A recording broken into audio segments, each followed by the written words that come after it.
Ημιν δέσποτα, προς ύπνον απειούσιν, ανάπαυσιν σώματος και ψυχής, και διαφύλαξον ημάς από του ζωφερού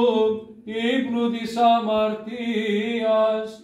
και από πάσης σκοτεινής και νυχτερινής ειδipαθίας,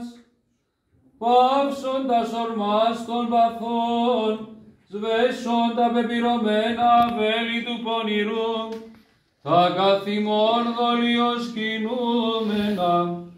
τα της αρκός ημών επαναστάσεις κατάστηλον, και πάργεωδες και υλικών ημών φρόνημα κοίμησον, και δόρισε ημίν ο Θεός γρήγορον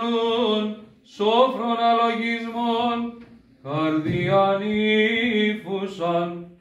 ύπνον ελαφρών και πάσης σατανικής φαντασίας απειλαγμένων. Διανάστησον δε ημάς εν το καιρό της προσευχής, εστηριγμένους εν τες εντολές σου, και την μνήμην των σων κρυμάτων εν εαυτής, απαράθραυστον έχοντας, πανήχιον ημίν την συνδοξολογίαν χάρισε, εις το υμνήν και ευλογήν και δοξάζειν, το πάντιμον και μεγαλοπρεπές όνομά σου, του Πατρός και του Υιού και του Αγίου Πνεύματος,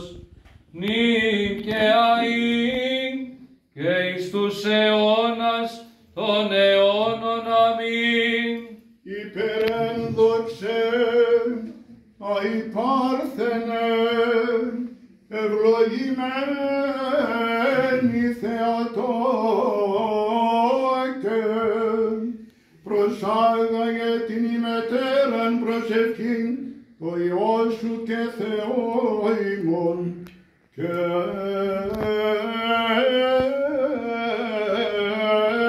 έτησε ή να σώσει δια σου τας ψυχάς ημών. Η ελπίς